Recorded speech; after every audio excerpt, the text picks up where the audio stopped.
내신 성적 상승 곡선, 전교과 1등급 여러분도 할 수 있습니다.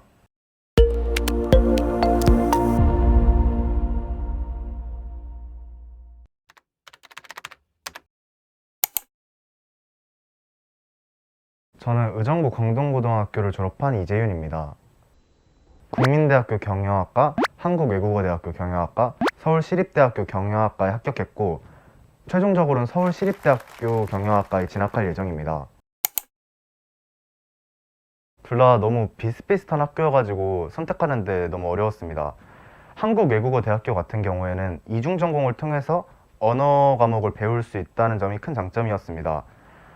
하지만 저는 언어 과목에 흥미도 없고 그다음 자신도 없었습니다. 따라서 후에 진로가 변경되었을 시에 좀 더 다양한 분야를 전공할 수 있는 시립대학교를 선택했습니다. 물론 등록금도 선택하는 데 중요한 요소였기도 했습니다.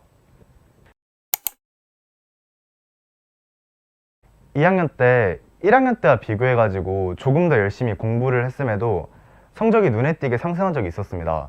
이를 보고 많은 친구들이 코로나로 인해 학업에 악영향을 받고 있다는 것을 느꼈습니다. 저는 이런 위기를 기회로 삼고 싶었습니다. 3학년 때 제가 그동안 노력했던 것보다 훨씬 더 200%로 노력해가지고 공부를 한다면 전교과 1등급이라는 그런 기적도 이뤄낼 수 있지 않을까 생각을 했습니다. 남들보다 훨씬 더 열심히 공부하고 최선을 다해 공부해 결국은 이뤄낼 수 있었습니다. 저는 지금부터 스터디 플래너를 작성하는 습관을 들였으면 좋겠습니다. 스터디 플래너를 작성하는 팁을 하나 드리자면 정확하고 구체적으로 계획을 세워야 합니다. 저는 스터디 플래너를 작성할 때 마플 교과서 24쪽부터 35쪽까지 풀기, 영어 능률복화 단어 데이 1, 데이 2 외우기 이런 식으로 구체적으로 계획을 세웠습니다.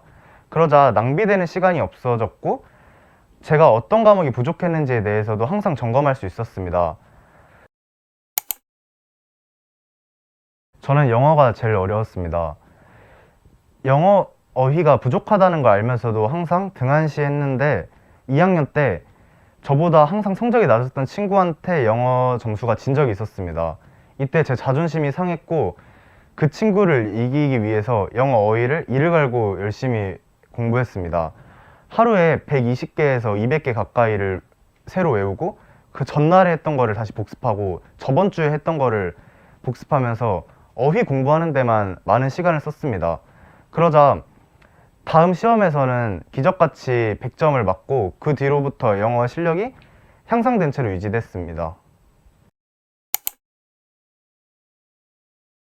처음에 수시가 6개가 다 떨어졌습니다. 그 후 국민대가 추가 합격으로 붙었지만 정말 제가 가고 싶었던 대학교인 외국어대학교와 시립대학교는 추가 합격만을 기다리고 있는 상황이었습니다. 첫 번째 추가 합격 이후에 외국어대학교가 예비 13번으로 떴습니다. 불안한 마음과 기대가 되는 마음으로 원장쌤한테 전화를 걸어봤는데 원장쌤께서는 다음 날에 예비 8번 정도까지 갈 것 같다고 하셨습니다. 거짓말처럼 다음 날에 결과를 확인해 봤을 때 예비 8번까지 가 있었고 그날도 어김없이 전화를 했습니다. 다음 날에도 예비 3번까지 갈 것 같으니까 한번 기대해 보라고 하셨는데 다음 날에 확인해 봤을 때 예비 3번이어서 정말 놀랍습니다. 그 후 기대가 되는 마음으로 원장쌤한테 전화를 걸어봤습니다. 크리스마스 선물로 합격증을 받을 수 있겠다라고 하셨는데 12월 26일 날 기적처럼 한국외국어대학교에 추가 합격 전화가 왔습니다. 불안한 마음이었지만 원장쌤의 놀라운 예측력 덕분에 그래도 하나의 위로가 되었던 것 같습니다. 저는 최승훈 선생님이 가장 고마우신 선생님입니다. 수능 준비를 하는 데 있어서 저는 국어, 영어, 탐구를 통해서 최저를 맞췄습니다. 하지만 이때 가장 걱정되는 과목이 국어였습니다. 하지만 최승훈 선생님과 같이 국어 공부를 하면서 이제 국어가 더 이상 불안한 과목이 아닌 하나의 든든한 과목으로 바뀔 수 있었습니다. 내신 성적 상승 곡선, 전교과 1등급 여러분도 할 수 있습니다. 제2의 이재윤이 되세요.